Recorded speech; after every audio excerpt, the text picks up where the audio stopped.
Assalamualaikum warahmatullahi wabarakatuh. Halo anak-anak, ketemu lagi sama ibu, yaitu Ibu Silvi. Gimana nih kabarnya anak-anak hari ini? Ya, kurang semangat. Ibu jadi sedih. Ibu mau dengar suaranya sekali lagi ya. Bagaimana keadaan hari ini? Oke, udah semangat semuanya. Oke anak-anak, hari ini kita akan belajar yaitu IPS, Ilmu Pengetahuan Sosial, dengan materi pembelajaran yaitu keputusan bersama. Oke, sebelum kita mulai pembelajaran dan mulai belajar hari ini, kita mulai dengan berdoa terlebih dahulu ya.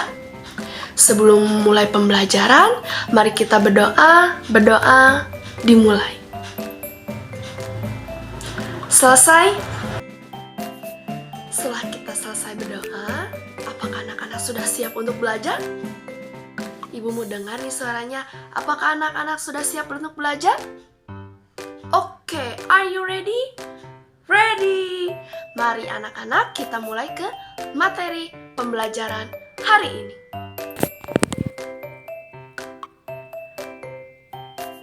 Materi keputusan bersama, musyawarah, aklamasi, dan pemungutan suara atau voting. Tujuan pembelajaran dengan adanya keputusan bersama, musyawarah, voting, dan aklamasi, Ibu berharap agar anak-anak dapat menguraikan pengertian jenis-jenis keputusan bersama dan menyebutkan contoh-contoh jenis keputusan bersama, baik itu dalam kehidupan sehari-hari, contoh sekolah, di rumah, dan di lingkungan bermasyarakat. Nih, sebelum memulai pembelajaran, Ibu punya lagu, yaitu lagu keputusan bersama, dengan instrumen balonku. Boleh anak-anak ikuti ya.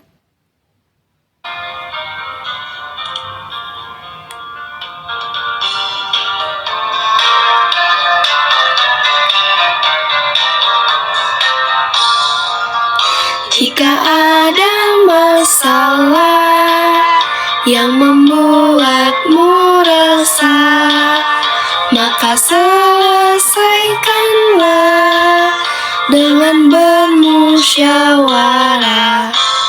Siapa belum sepakat, hey, sampai kata mufakat. Voting suara terbanyak jadi cara yang tepat. Nah, itu adalah lagu keputusan bersama. Dengan menyanyikan lagu ini, Ibu harap anak-anak menjadi tambah semangat untuk materi selanjutnya yang akan dijelaskan oleh Ibu. Kemudian, Ibu akan menjelaskan tentang keputusan bersama itu apa sih? Keputusan bersama yaitu keputusan yang dibuat oleh anggota atau kelompok berdasarkan kesadaran dan pemahaman secara rasional. Keputusan diambil dengan tujuan agar menguntungkan semua pihak. Secara rasional dengan masuk akal, keputusan diambil dengan tujuan agar menguntungkan semua pihak. Jadi, dengan adanya keputusan bersama setelah kita diskusi bermusyawarah, kita perlu menghargai pendapat orang lain, berpikir secara logika, tanpa menyakiti perasaan orang lain. Kemudian, keputusan bersama itu ada apa saja sih? Keputusan bersama itu ada musyawarah, voting, dan aklamasi.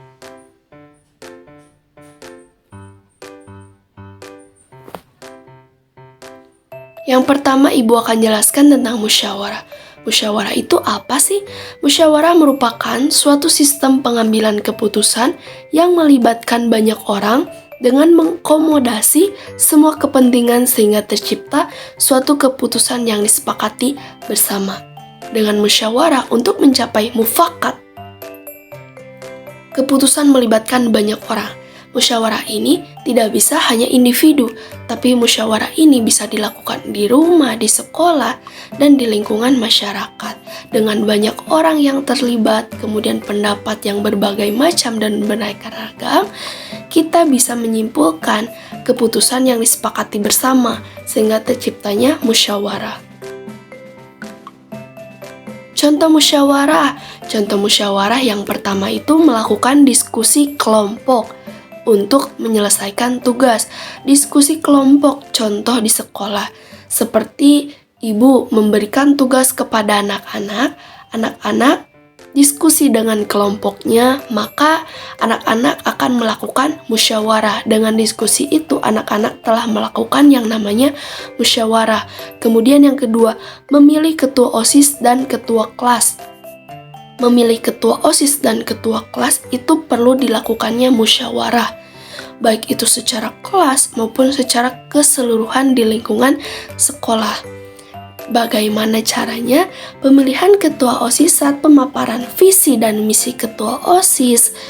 Kita bisa menyimak dan mendengarkan, kemudian kita berdiskusi dengan teman-teman untuk siapa sih yang mau dipilih, bagaimana nih kelanjutannya, apa yang akan kita pilih, dan siapa yang akan menjadi ketua OSIS. Kalau ketua kelas, di dalam kelas kita berdiskusi dengan semua orang yang ada di dalam kelas. Siapa yang mau jadi ketua kelas dan bagaimana dia bertanggung jawab. Itu yang dinamakan dengan musyawarah. Yang ketiga itu berdiskusi mengenai tugas kebersihan di dalam kelas. Dengan contohnya membuat regu piket. Dengan adanya musyawarah membuat regu piket setiap hari Senin 5 orang, hari Selasa 5 orang, itu akan menjadi tertata, kemudian kelas menjadi rapi, musyawarah terlaksanakannya dengan baik. Yang keempat, diskusi dalam menentukan struktur organisasi kelas. Dengan terciptanya ketua kelas, kemudian kita berdiskusi siapa yang bisa menjaga amanah untuk menjadi bendahara, siapa yang bisa menjaga amanah untuk menjadi sekretaris, yang bisa menyimpan persuratan, menulis. Kita itu bisa berdiskusi dengan teman-teman lain untuk menentukan struktur organisasi kelas. Itu adalah contoh musyawarah di lingkungan sekolah. Kemudian di lingkungan rumah tuh apa saja sih? Banyak sekali contohnya, kayak kita menyelesaikan sebuah permasalahan di lingkungan keluarga, kita tuh turut andil berdiskusi, bermusyawarah untuk menciptakan solusi yang terbaik.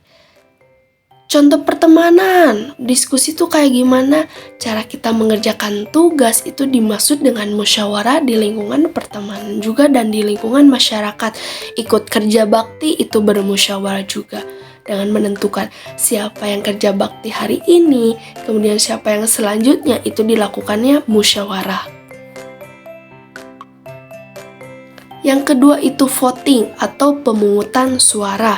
Istilah umum yang merujuk pada mekanisme pengambilan keputusan atau pemberian amanat kepada seseorang yang bisa dilaksanakan secara terbuka atau tertutup. Voting itu termasuk bagian dari musyawarah. Berbagai macam pendapat kita melakukan voting, bagaimana suara terbanyak terpilih, baik itu terbuka atau tertutup, itu dinamakan dengan voting atau pemungutan suara. Contoh voting atau pemungutan suara itu apa saja sih? Contoh yang pertama itu adalah keputusan bersama untuk memilih ketua RT yang baru. Biasanya setiap beberapa tahun sekali itu ada pemilihan RT yang baru. Kita sebagai perwakilan seperti ayah kita, itu biasanya ada perwakilan dari beberapa masyarakat yang menghampiri dan memberikan pemilihan-pemilihan seperti calon siapa saja yang mau menjadi ketua RT. Maka kita akan melakukan voting atau pemungutan suara, biasanya ada di bilik atau menggunakan kertas. Yang kedua itu keputusan bersama dalam mengatur jadwal ronda di lingkungan rumah, seperti membuat organisasi kelas tadi. Nah, bedanya voting ini atau pemungutan suara oleh semua orang, terlibat semua orang secara langsung. Yang setuju, yang tidak keberatan itu bisa langsung melakukan pemungutan suara sehingga terciptanya dan mengatur jadwal ronda di lingkungan. Sehingga setiap hari di dalam lingkungan rumah itu ada jadwal ronda dan orang-orang tertentu yang sudah dilakukan voting dan musyawarah. Yang ketiga, keputusan bersama untuk melakukan kegiatan kerja bakti. Pemungutan suara ini meskipun sudah dibentuk kerja bakti hari ini, namun jika ada seseorang yang tidak bisa melakukan, maka bisa dilakukan voting atau pemungutan suara. Baiknya diganti orang atau di barter atau diganti dengan orang lain. Selanjutnya yaitu aklamasi.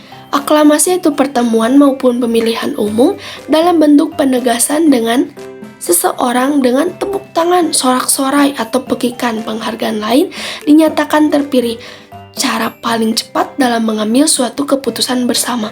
Aklamasi ini jarang digunakan. Contoh aklamasi, ini bisa dengan tepuk tangan yang banyak, seperti kita mencari calon ketua RT atau ketua kelas dengan cara tepuk tangan yang paling banyak misalnya. Itu sudah termasuk ke aklamasi dan termasuk ke dalam pemilihan dan keputusan. Jadi aklamasi ini jarang digunakan oleh umum dan biasanya aklamasi ini digunakan pada saat-saat tertentu. Biasanya contoh ke aklamasi ini salah satunya yaitu tidak hanya tepuk tangan, sorak-sorai yang kayak gitu, tapi dengan aklamasi itu sendiri contohnya yaitu terpilihnya ketua RW karena ketua RW calonnya adalah tunggal. Jadi, jika hanya ada satu calon dan tidak ada calon lain, maka dilakukanlah aklamasi. Jadi, bisa langsung naik kepada jabatan tertentu karena tidak adanya calon-calon selanjutnya. Maka itu disebut dengan aklamasi. Aklamasi itu adalah jika tunggal atau dengan tepuk tangan dan sorak-sorai yang banyak itu bisa disebut dengan aklamasi. Nah, sebelum mengakhiri materi hari ini, Ibu punya video nih buat kalian simak dan kalian catat ya. Jika kalian menemukan apa saja sih pesan yang bisa dipetik dalam video ini, kalian simak ya videonya.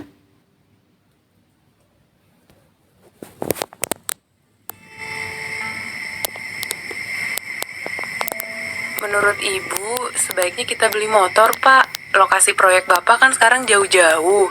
Apa Bapak tidak capek? Tidak apa-apa, jauh sedikit. Lagi pula, menurut Bapak, lebih baik kita menabung dulu. Itu lebih penting.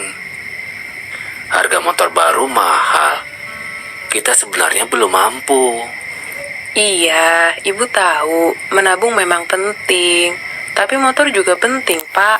Kita perlu usahakan beli motor. Apalagi motor kan bisa dipakai untuk keperluan lain juga. Misalnya saja untuk antar anak-anak ke sekolah. Sepertinya belum mendesak. Anak-anak selama ini tidak mengeluh kan? Jalan kaki pulang pergi ke sekolah? Ya memang tidak sih. Tapi kita ini sebenarnya memang sudah perlu punya motor. Misalnya saja untuk Ibu. Kalau Ibu harus ke pasar, lalu untuk...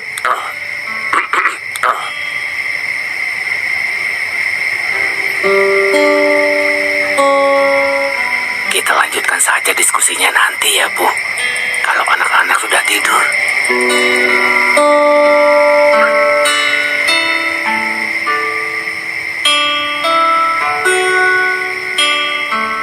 Menurut Bapak bagaimana?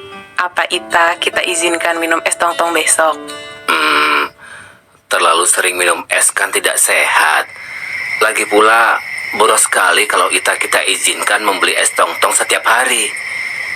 Tapi, kasihan juga kalau tidak diizinkan. Ita sangat suka es tong-tong. Bagaimana kalau kita beri waktu dia beli es seminggu sekali saja? Tiap hari Jumat sore setelah dia pulang main. Di hari lain, tidak boleh. Wah, bagus. Bapak setuju. Mudah-mudahan lama-lama Ita tidak lagi minta dibelikan es tong-tong. Oh ya Pak, soal rencana beli motor, Ibu punya ide. Bagaimana kalau kita beli motor bekas saja? Kan tidak terlalu mahal. Bisa saja kita cari motor bekas. Tapi kita lihat dulu harganya. Kalau kira-kira kita mampu mencicilnya, ya kita beli.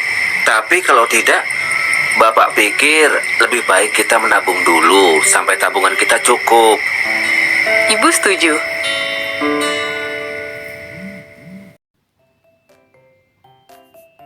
Bagaimana pendapat kalian setelah menonton video tersebut? Nah, jadi dapat disimpulkan bahwa keputusan bersama, baik dalam musyawarah, voting, dan aklamasi merupakan bentuk dari kedewasaan diri dalam upaya menyelesaikan masalah. Karena kita dapat belajar menghargai pendapat orang lain dan tidak mementingkan diri sendiri, mementingkan kepentingan orang lain di atas kepentingan individu, dan dapat menyelesaikan suatu masalah dengan rasional dan tidak menghargai dan tidak menyakiti perasaan orang lain dan menghargai pendapat orang lain. Oke anak-anak, bagaimana setelah mendengarkan materi yang sudah dijelaskan oleh Ibu tentang keputusan bersama meliputi musyawarah, aklamasi, dan voting? Apakah menyenangkan?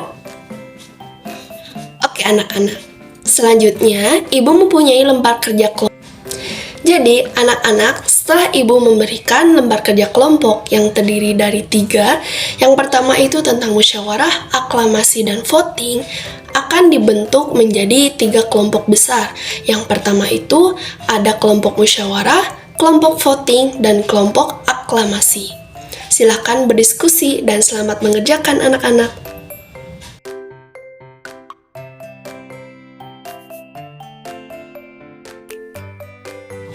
Baik anak-anak, tidak terasa ya waktu cepat berlalu. Oke anak-anak, semoga dan mudah-mudahan saja materi yang Ibu berikan kali ini tentang keputusan bersama, baik itu musyawarah, aklamasi, dan voting, bisa anak-anak dimengerti dan memahami dan mencontohkan dalam kehidupan sehari-hari dengan cara bermusyawarah untuk mendapatkan solusi ataupun mufakat. Sekian dari Ibu, semoga kita bertemu di lain hari dan diberikan kesehatan. Wassalamualaikum warahmatullahi wabarakatuh. Sampai jumpa kembali anak-anak.